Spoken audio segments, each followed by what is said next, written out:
Jurors, we appreciate how hard you've worked today. It's been a long day. I'm going to send you home. How you feeling, Alessi?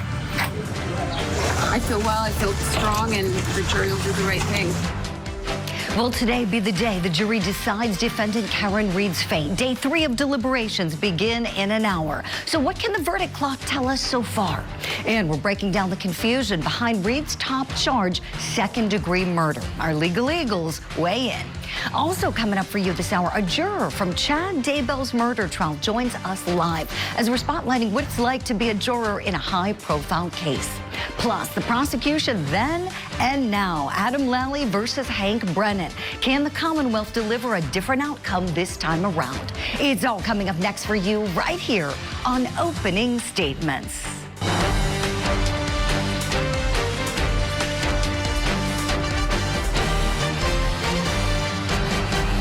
Good Tuesday morning to you and welcome to Opening Statements. I'm Julie Grant. Are you ready for some coffee and some court? We've got a great show planned, so let's get started. Grab that cup of coffee. It's time for my opening statement. Unreasonable doubt. Thank goodness that is not the standard in our criminal justice system. Beyond a reasonable doubt is. But I hear people misunderstanding and misinterpreting reasonable doubt all the time. What the prosecution must do is leave the jury with no reasonable explanation that is consistent with innocence. It's okay to have doubt. You'll have doubts. But if you can't get past your doubt, it's gotta be one that's rooted in common sense and in reason. So here's an example for you. Recently, I came home to find my puppy Bella running loose in the house. Before I left for work, I put her in her crate. So how did she escape? Nobody else was home except for Rocky the cat. So did Rocky let her out? Of course not. That's an unreasonable doubt. Rocky doesn't have thumbs. He doesn't care too much for Bella, so he wouldn't go the extra mile to help her out. So then I had a doubt about myself. Was it my fault? Human error? Did I not lock her crate properly when I left the house? That's a reasonable doubt. So then I concentrated. And I worked through what I knew to see if I could get beyond my reasonable doubt. So I thought to myself, okay, I distinctly remember shutting the crate door and locking it before I kissed her goodbye like I always do and handed her a treat like I always do. So then I took a look inside of her crate and bingo was his name-o. The inside of the plastic latch all chewed off. So without the latch to hold the door closed, little Bella was a free puppy. So in working through the evidence, I got beyond my reasonable doubt. And I became certain that Bella was the culprit and that Bella acted alone to do the escape. So my friends, the moral of that little story is doubts are okay, but they're not all reasonable ones. And even if they do seem reasonable at first, depending upon the evidence that you have to work through, you just might be able to reason your way past them to arrive at the point of certainty. So now, we've got to find little Bella a good lawyer. That's my opening statement. Let me know if you like it. Right now, it's time for your daily docket. Now, at any time in preparing for this, what you're calling a king night, when you were speaking with Jane about her dress and getting items for her and setting up either her house or a hotel, did you ever get the feeling that she was hesitant of joining the king night? No. In New York City, we've got testimony resuming in Sean Diddy Combs' federal sex trafficking and racketeering trial. That all begins at 9 a.m. Eastern. Then in South Carolina, it is the defense case beginning in the coroner affair murder trial for defendant Megan Jackson. This woman is accused of killing her boyfriend, Gregory Rice. Court's going to start up at 9:30 a.m. Eastern time. And also happening this morning in South Carolina, we've got the murder retrial of defendant Michael Colucci beginning. Do you remember this case? This guy is accused of strangling to death his wife, Sarah, outside of their family jewelry store back in 2015. The defense team is claiming that Sarah strangled herself with a garden hose. First trial, you may recall, ended with a hung jury. Opening statements are set for this afternoon after a final motions hearing. So we will be covering that one for you as it kicks off. Right now, we turn to our top story, though this morning, time is ticking away for defendant Karen Reed, as her fate is now in the hands of the jury. It's day 3 of deliberations, resuming in an hour. We'll just move forward and Overall feelings heading into today, Karen? I feel well, I feel strong, and the jury will do the right thing. Now, that was her leaving the courthouse on Monday. The jury deliberated for more than 7 hours on Monday with no verdict, and on Friday they deliberated for almost 2 hours. So in total, the jury's been out for more than 9 hours' time. So what does the clock mean? Will today be the day that they come to a decision?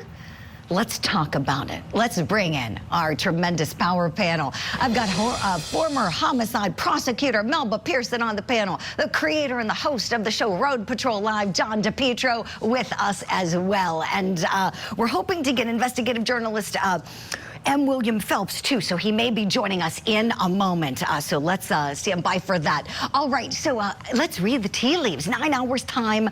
What do we think about that? Melba Pearson, start us off, please. Well, good morning. And I think 9 hours is still early days. It's kind of rare when you have that situation where the jury goes in, comes back out 2 hours later, and they have a verdict. That's a very clear cut. Either the prosecution had no business filing that case, or the prosecution had such overwhelming evidence that, it was kind of a no-brainer. But here, there's a lot of nuance. We have DNA evidence. We have all kinds of technology involved. So there's a lot for the jury to have to go through their notes and maybe have testimony read back. We'll see if that actually happens. But they have a lot to parse through. And if they're taking it seriously, they're going to take their time and not just render a rush verdict. Excellent points, Melba. Thank you for that. Jury makeup, we got 12 people on this jury. 7 of them are women, 5 of them are men. John DePietro, you are one of the few people who's got to look at the members of the jury. You've been in that courtroom. Tell us what you think about the timeout, please. Julie, first I'll tell you that definitely the Karen Reed supporters, they were thrown off yesterday.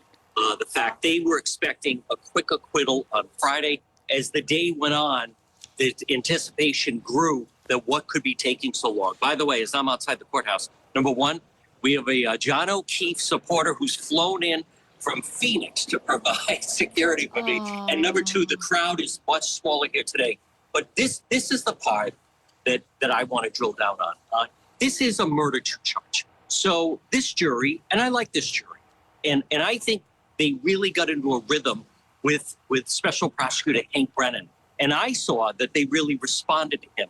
So I believe if they thought that the Commonwealth case was nothing and it was just like ludicrous, I think we would have had a verdict.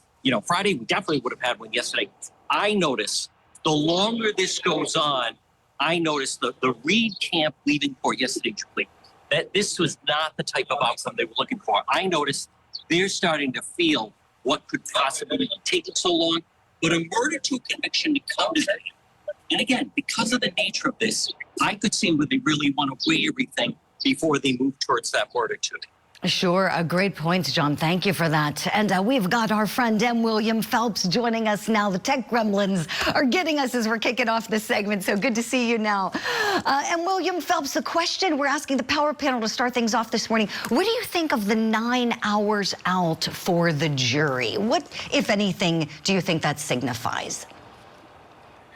I think after today, the verdict clock will mean something.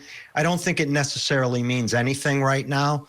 I think they're weighing the case as they should, looking at hopefully the totality of the evidence. But today, I think, is a big day. If no questions, no verdict, it might mean they're having an issue on one or more counts. But I suspect something will happen today. And I might add, hopefully they come in at 2:27 to send a very clear and loud message. Oh, I love that. I love that. John DePietro loves that too, and so does Melba. Look at them both. Smiles and nods. Wow. Smiles and nods, yeah.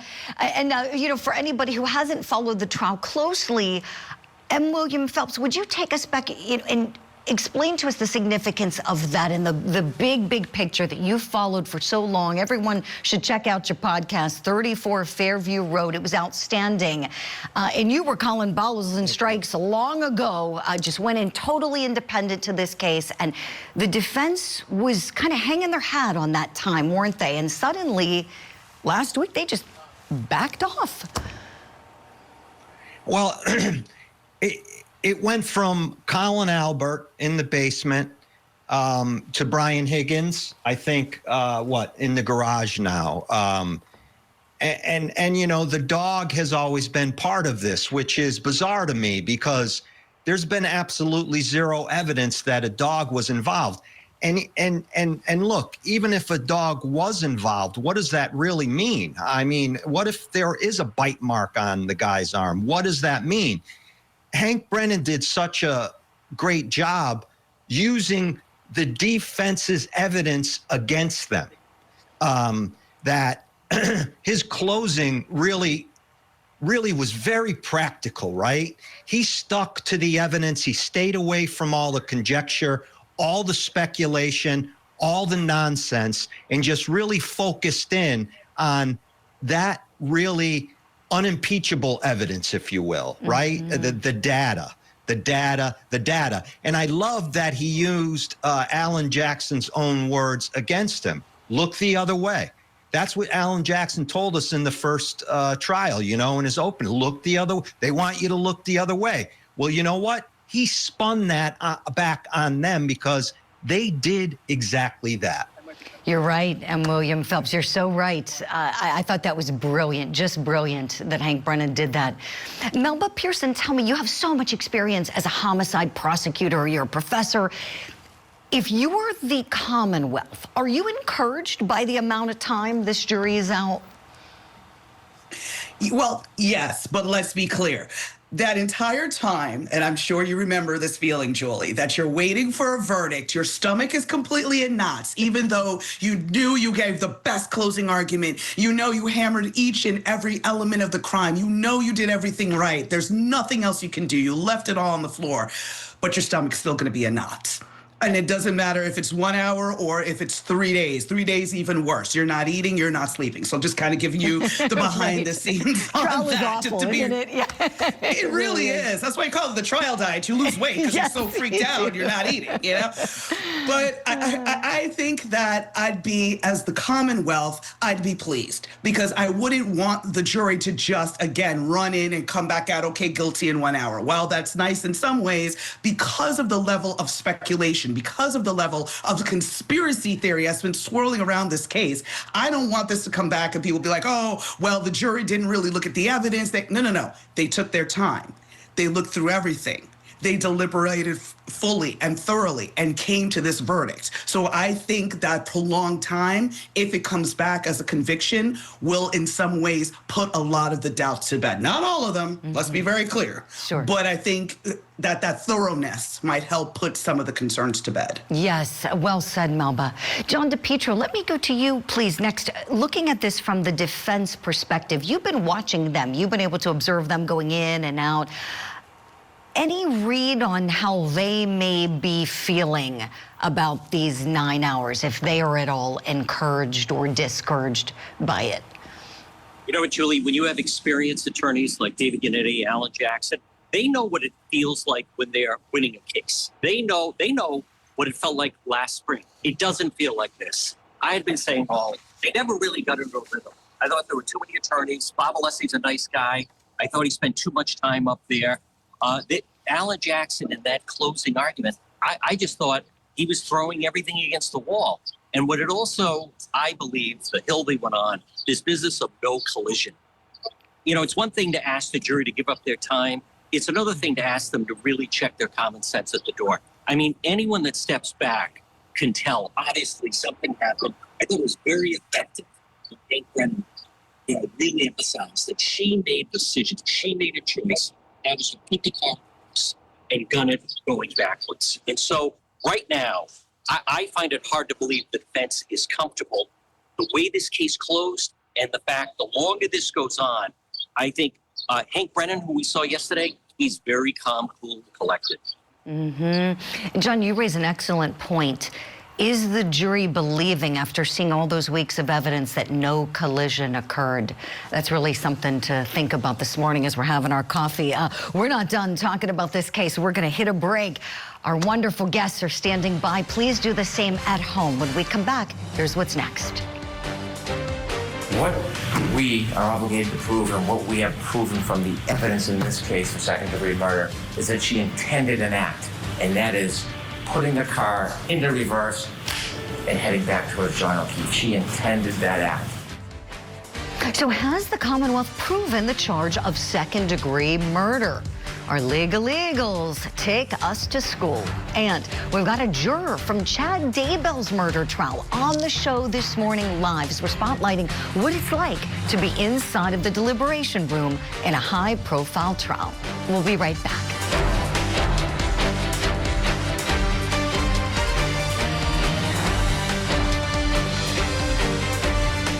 Michael didn't do nothing to Sarah. He's still innocent. Michael Colucci on trial again for the murder of his wife. This is just not an easy case. What makes you think she tried to kill herself? She put herself around a hose or something. I don't know. Colucci's first trial was full of drama and ended with a deadlocked jury. We may never know exactly what happened that night that ended in Sarah's death. The Garden Hose Murder Trial. Live coverage today, only on Court TV. Your sworn obligation under the law is to acquit Karen Reed. Not just because you can, because you must. She made a decision about herself. In her Lexus, she drove away. It's just such an emotional day, emotional feeling for it to be in the hands of the 12 jurors. Everything that we've been feeling for all this time is going to be worth it in the end. Overall feelings heading into today, Karen? I feel well, I feel strong, and the jury will do the right thing.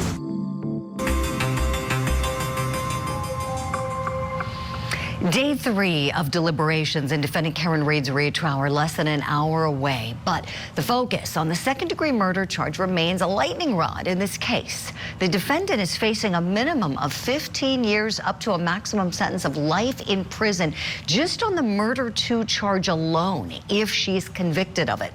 According to the Commonwealth, prosecutors must only prove, and we're citing the law here. Take a look at this. This is what they have to prove, that the defendant intended to do an act which, in the circumstances known to the defendant, a reasonable person would have known created a plain and strong likelihood that death would result. Now, during closing arguments, Hank Brennan described why the second-degree murder charge in Massachusetts fits appropriately to the facts of Karen Reed's case. When you're under the influence of alcohol and you drive a 6,000-pound Lexus in the heat of the moment at the direction of where somebody is, whether you intend to hit them or not, I submit to you that is wanton, it is reckless, and any reasonable person would think it's very likely that serious injury would result. It's not a matter of intending to kill. It's not a matter of intending to hit. It is the conduct of the operation and the risk that is created. So you heard Hank Brennan there. No intent to kill is needed. So we're asking, why the second-degree murder charge? Do we think it fits? We know the Commonwealth thinks it does. The defense argues otherwise. Let's bring in our panel. With me, former homicide prosecutor and the director of prosecution projects at Florida International University, Melba Pearson, and the creator and the host of the show Road Patrol Live, John DePietro, who's been covering this trial since the inception, covered trial 1 and trial 2. He's there in Dedham right now. Okay, so Melba, I'd like to begin with you, please. If you would go into professor mode kindly for us and tell us if you think this charge is applicable and why. So, yes, I do think it's applicable. And one of the common threads, while second-degree murder can take different forms throughout the country, like slight differences in how the law is written, it basically boils down to reckless and wanton disregard for human life. And that It's very different than first-degree murder, where you're premeditating, where you either planned it or you had that opportunity to really give it some thought and be like, should I do this? Maybe not. Should I do this? Okay, I'm going to do it. That moment of reflection is enough legally for premeditation. That's not what we're dealing with here. What we're dealing with here is an act that was in the heat of passion, which really falls squarely into the purview of second-degree murder. And this is the type of situation, again, where she's driving a car, she's angry, they possibly just had a fight, whatever the case may be. She drove a car at him, and it resulted in death. She didn't need to plan it.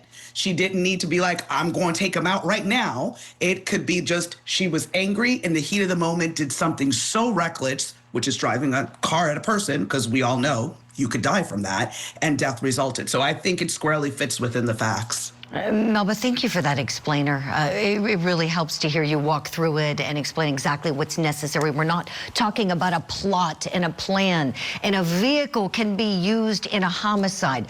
Let's take a look at Karen Reed's Dateline interview clip, and this was brought into case evidence. Did I hit him?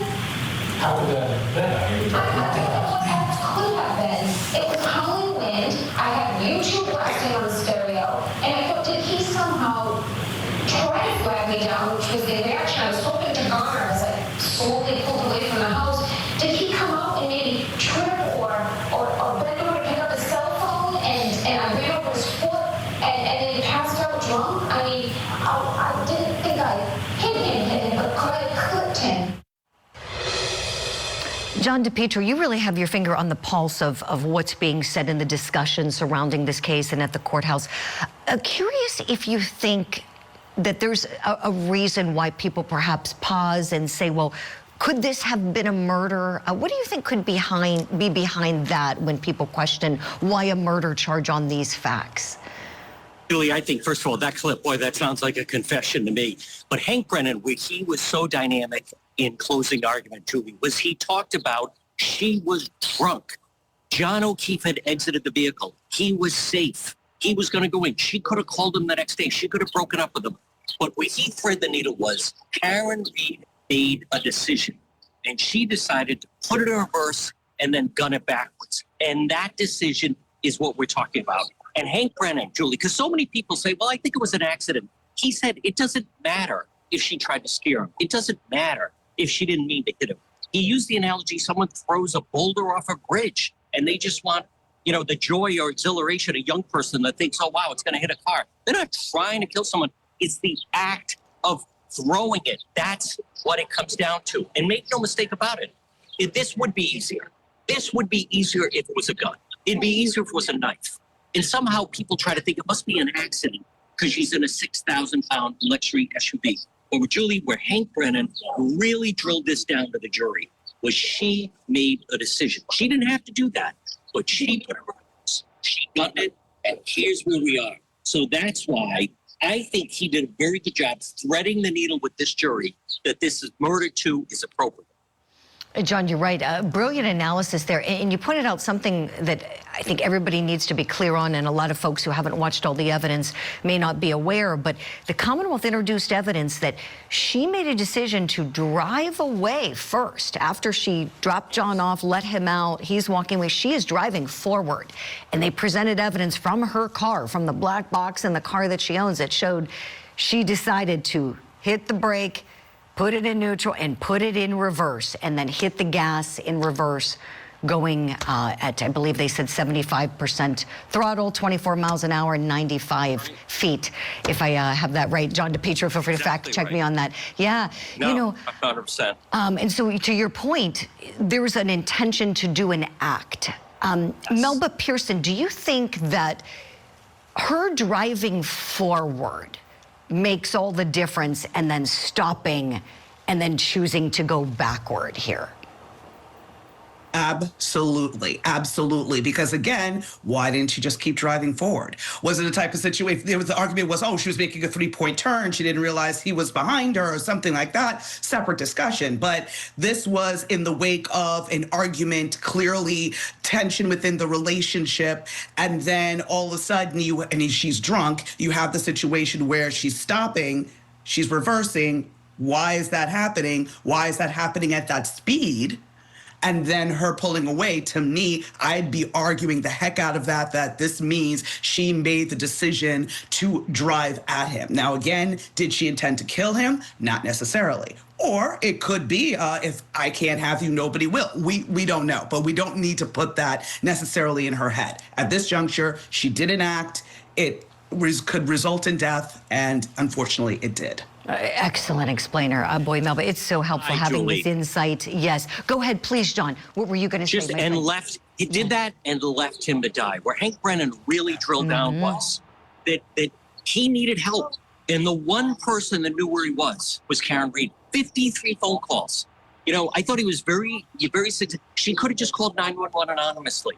He is there. She knew he was there. She was the only one in the world that knew he was there. She not only struck him, she left him to die. And that's where the murder, too, comes through. Julie, I think they're going to get it. John, I think you're right. And, you know, now after seeing Hank Brennan's prosecution, and now I really fully understand why they were so intent on pursuing murder too with her and not simply manslaughter. We'll keep talking about this case. John DePietro, I know we need to let you go and onto your own show. Inside. Oh, yes. Keep us posted, my friend. I know you'll give us a call if you hear anything. Thank you so much. And Professor Melba Pearson's coming with us. Please do the same at home. When we come back, we'll talk about what the jury may be thinking. We're bringing in a jury consultant to talk about the pressures surrounding what it's like to serve on a high-profile trial like this one. And the prosecution then versus now. Will Hank Brennan be the one to tip the scales of justice?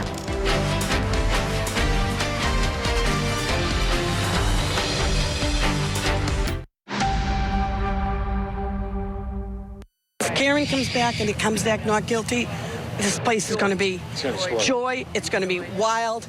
It's going to be tears. It's going to be happiness, relief. As we wait for a verdict in the retrial for defendant Karen Reed, it got us thinking, what's it like to be a juror sitting on a high-profile trial like this one? Well, defendant Karen Reed seems to have faith in the jury. I feel well, I feel strong, and the jury will do the right thing. Now, the pressure must be quite intense. All the crowds outside. We heard in Reed's first trial the jurors could hear the protesting going on outside. That is not good. Now, we hope it's not happening this time around. We haven't heard of any problems with that. But let's talk about it some more. Let's bring in jury consultant and human behavior expert, Susan Constantine. Susan, good morning. Thanks for coming on the show today. Would you share with us what you've learned in your work doing consulting about what it's like for jurors to sit on high-profile cases like this one? Well, the stakes are super high. So when you think about the stakes being that high, their decision that they have to make, they have to live with. And that's one of the biggest ones. Can I find her guilty or not guilty, but can I actually live with it? And because you have to think about, they're living in this little town, right? Amongst all of their other neighbors and so forth.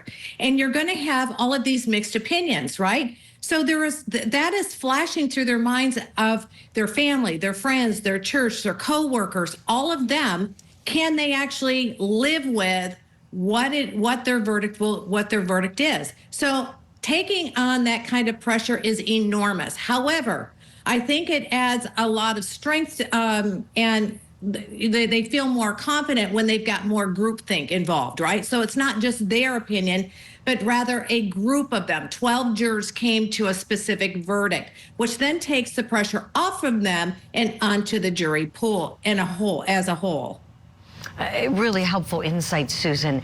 And you learned this during the break, and I want to share with all of our viewers at home. So you heard me say perhaps at the top of the show how we had a juror who served on Chad Daybell's murder trial booked to do this segment this morning, and she canceled, saying that it's brought up way too much anxiety for her. That trial was back in 2024, and this juror, a lovely woman named Dana, she came on the show with me before. Some of you wonderful courties at home may have remembered that interview. Lovely, lovely person. And I certainly understand if she felt anxious, that's not a good thing. Hey, I'm a person first, I always say. Susan, I'm sure this doesn't surprise you, does it, that someone could still be experiencing anxiety even now after the case is closed? Sure. I mean, they've had to sit through and listen to just horrific stuff, right? I mean, this is not like a gruesome, alleged murder case, but they're still looking at photos over and over and over again of a person who was wounded, who was deceased, who was left out in the snow, and that nobody seemed to have seen him. So there is that weight on them. It's really a And we're going to work to see if we can repair Susan's signal there. Something else that just occurred to me is that Chad Daybell's trial, we go back and think about it, that wasn't like every trial. That was a capital case. That was a death penalty trial. He was sentenced to death, and he's currently trying to appeal this case. So, Susan, we've got you back. Your signal went out for just a moment. You were talking about the weight that jurors feel. And how about with Chad Daybell's case, for this juror in particular, Dana, probably extra weight, right, with that decision of voting for someone to receive the harshest penalty the law allows.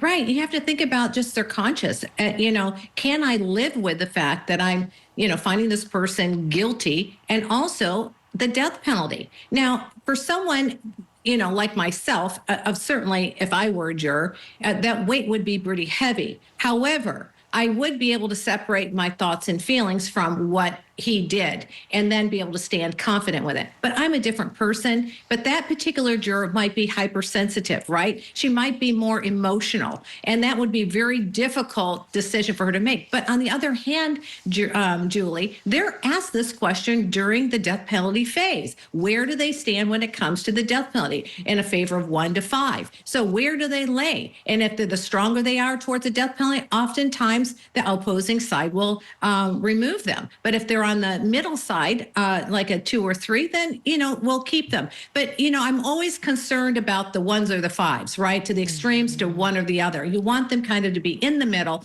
so they can liquid. And they tend to be more on the objective side, not so emotional, but they look at things more objectively rather subjectively. Excellent point, Susan.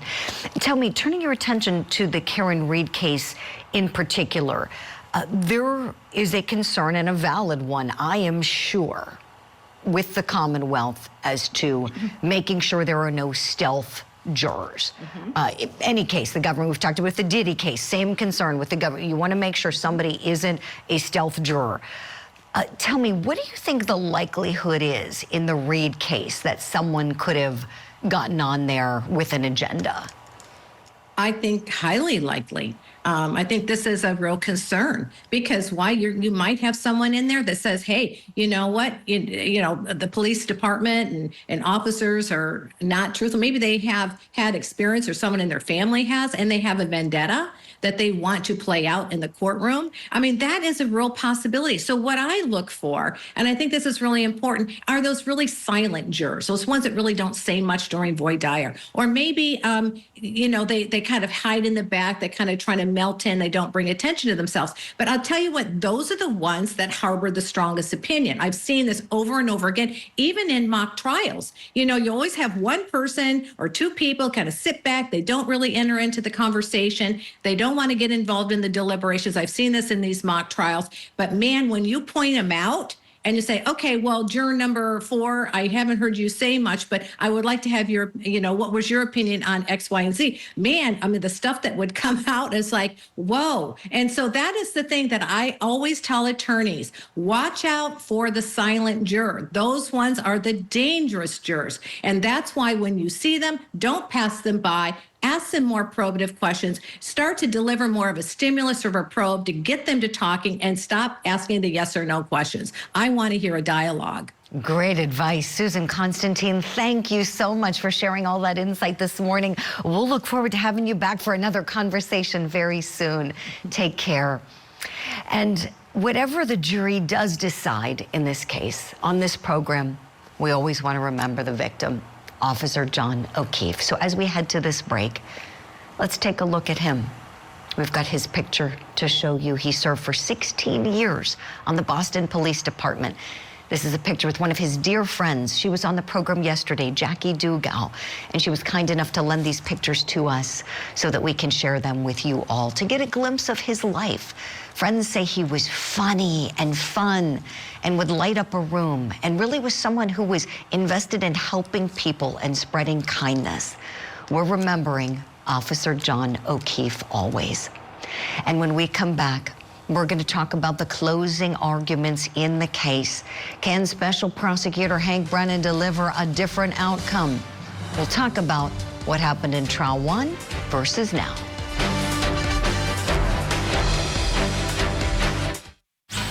The WNBA is on iron. Friday, the Wings battle the Sun. Then, the Aces host the Storm. Coverage starts Friday at 7. Find Ion wherever you watch. Ion, it's on.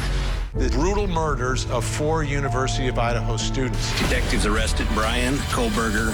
And I pray that we have justice. The Idaho College Student Murders Trial. Live coverage begins this August, only on Court TV.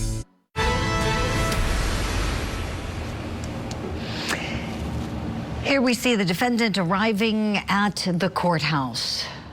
Today could be the day that her fate is decided by the jury. Welcome back to Opening Statements. The closing arguments are perhaps one of the most powerful parts of any criminal trial. Even though they're technically not case evidence, they can be quite influential. And this time around, the closings were delivered by Special Prosecutor Hank Brennan. Let's take a look at that clip of Hank Brennan delivering the close. She made a decision about herself. In her Lexus, she drove away.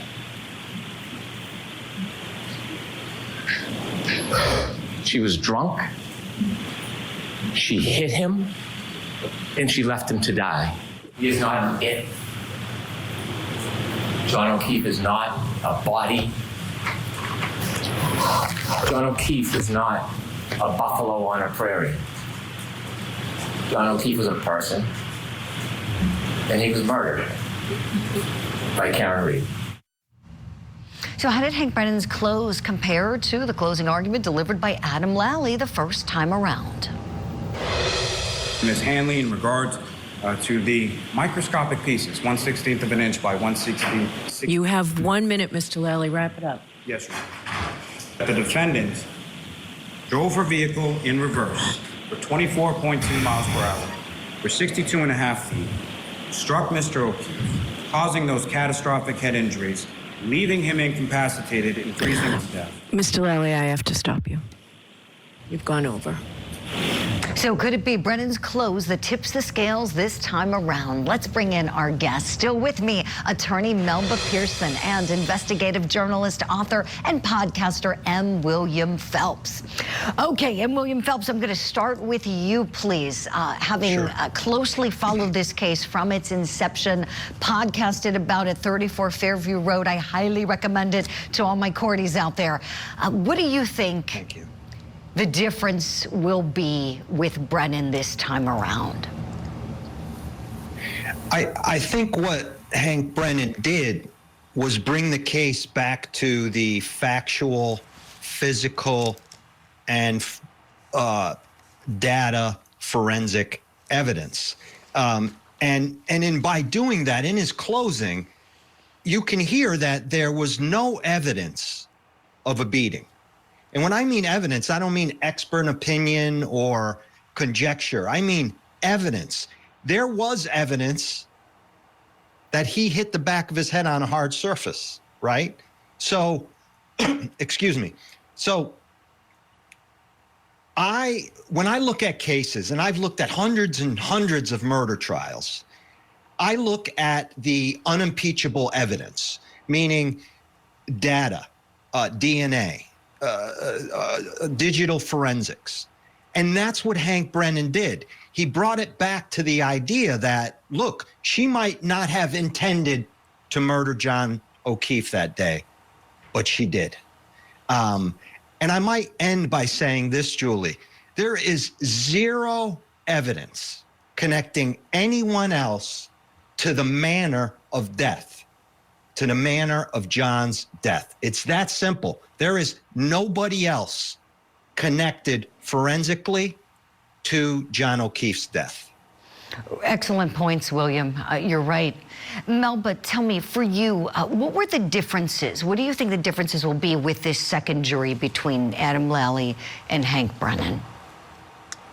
Well, one thing I can say, there's a stark difference in their method of delivery. So Mr. Brennan was very much, Special Prosecutor Brennan was very much like, and I'm not trying to be mean here, but kind of like keeping it simple, small words, like, common folks language, and just kind of, you could tell he had a little bit more of a rapport with the jury. He stepped from behind the podium. He was walking very relaxed and calmly back and forth.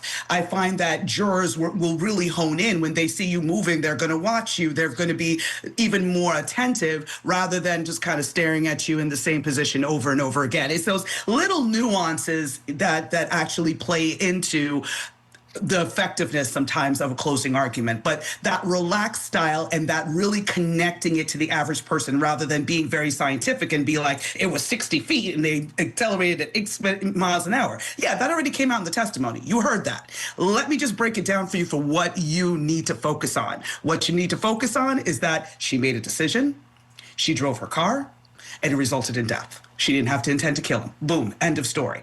So the jury is now laser focused on the point you want them to make. You want them to understand and take away from, not just the numbers and the scientific stuff that sometimes can be over people's head. And again, this is not meant in a condescending way. It's just, the average person might, listen, I'm horrible with feet, right? If you tell me it's 3 feet away, I'm like, I don't know what that is, right? Sure. But you have to do it in a way that people can grasp it very easily without trying to talk over their heads. Exactly. Melba, you're so right. And Hank Brennan, I agree, does that beautifully. I think he is brilliant and has done a sensational job. And the precision is really what I admire. And I think any prosecutor could have fallen victim to things the way Adam Lally did if they're not seasoned. I think last time his approach played well for the defense. William Phelps, what do you think? Do you think that the lawyering on the Commonwealth side last time might have put the defense at an advantage with the last jury?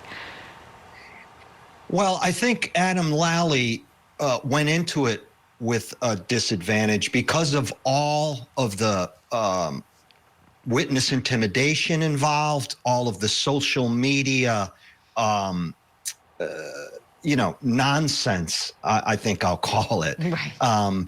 And Melba made a great point that I just want to drill down on for a second. Hank Brennan did an excellent job by painting a picture of really how small an area we were talking about John moved from the street. So, if he didn't do that, some of those jurors might have had an idea that, he flew across the lawn, but he didn't, right? And I think Hank made a great point. The other thing I looked at in the entire trial, second trial, and the closings is where was that carpet that Karen Reed told a glossy magazine that she had in a temperature-controlled room?